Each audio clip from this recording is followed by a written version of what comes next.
വീരഭൈരവന്റെ ആഭിചാര ശക്തിയെ മറികടക്കാൻ നിനക്ക് കഴിഞ്ഞില്ല ഹരികൃഷ്ണ. നീ എന്നെ തേടി വന്നു, എന്നെ ആഗ്രഹിച്ചു. പുരുഷന്റെ എല്ലാ ആഗ്രഹങ്ങൾക്കും കീഴടങ്ങണമെന്ന് പൂർവജന്മത്തിൽ തന്നെ ശാപം കിട്ടിയവളാ ഞാൻ.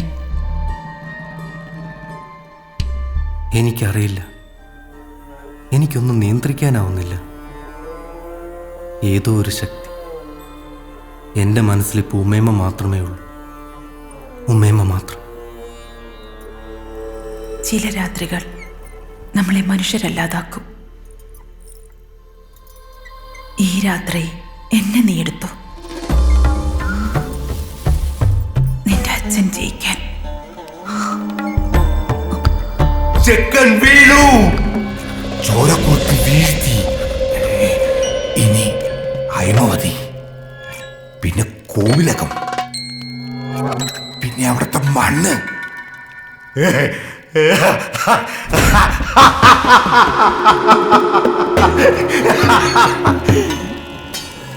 ഞാനിത് ചെയ്ത് എന്തിനെന്നറിയോ? എനിക്ക് വേണ്ടി, എന്റെ ഹരീഷിന് വേണ്ടി. മനവത്തൂർ കോവിലകം. കോവിലകത്തിനുള്ളിലുള്ള നിലവറ, നിലവറയിൽ രാത്രി കെട്ടി നിൽക്കുന്ന നിശ്വാസം, ഒഴുകി വീണ ചോര, പിന്നെ കണ്ണീർ, നിലവിളി. ഈ വീരഭൈരവന്റെ പ്രാണൻ എവിടെയാ? ഒരു ഉറുമ്പ് കടിച്ചാൽ ഒന്ന് ഉറക്ക കരയുന്നവനായിരുന്നു ഭൈരവൻ. കാലം എന്നെ കൊണ്ട് കഴുത്തു മുറിപ്പിച്ചു, ബലിമൃഗത്തിന്റെ ചോര കുടിപ്പിച്ചു. ദുഷ്ടശക്തികളുടെ കടിഞ്ഞാൻ പിടിച്ചുറങ്ങുമ്പോഴും ഞാൻ കേൾക്കുമോ നിലവിളി? കോവിലകത്തിന്റെ നിലവറയ്ക്കുള്ളിൽ തലയേറ്റു വീണൊരു ശിരസിന്റെ അടയാതെ തുറച്ചു നോക്കുന്ന കണ്ണുകൾ. കാലം കഴിഞ്ഞിട്ടും ജീർണിച്ച് തീരാത്ത ആ ശിരസ് എനിക്ക് വേണം. പട്ടിപ്പൊന്ന് സൂക്ഷിക്കാനല്ല, നെഞ്ചോട് ചേർത്തൊന്ന് കരയാൻ.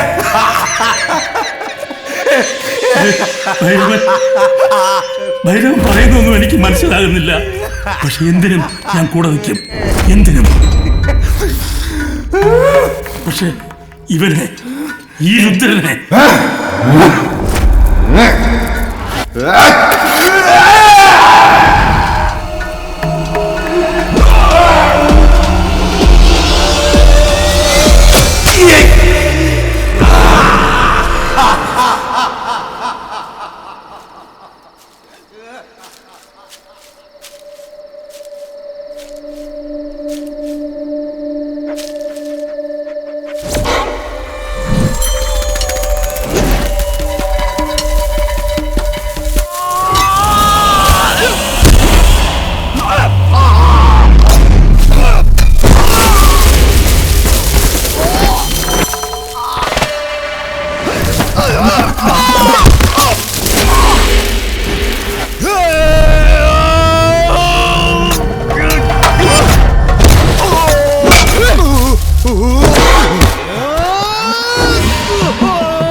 വല്ലൻ, നീ നിന്റെ യജമാനൻ ഭൈരവനോട് ചെന്ന് പറഞ്ഞേക്ക്, അവന്റെ ചോര കുറത്തിയുടെ ദാഹം തീർക്കാൻ എന്റെ ചോര കിട്ടില്ലെന്ന്.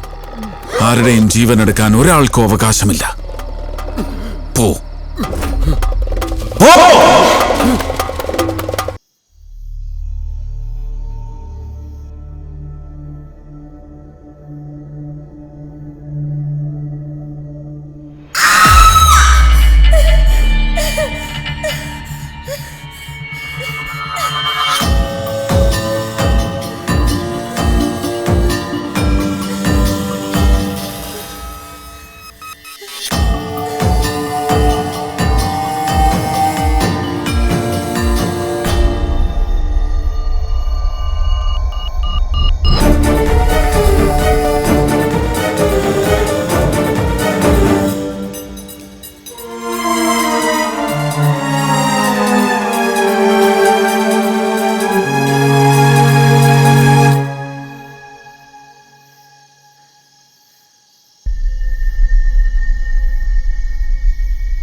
ഏയ്, തമ്പുരാട്ടി എന്തോ സ്വപ്നം കണ്ട് പേടിച്ചതാ.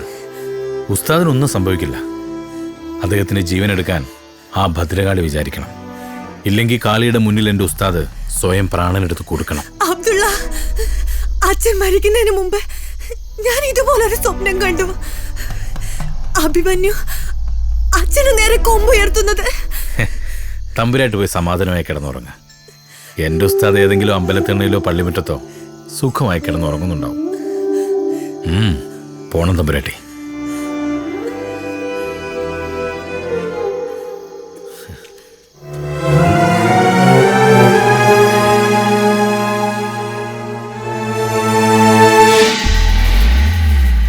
ആരാ അവിടെ? ചോദിച്ചത് കേട്ടില്ലടാ.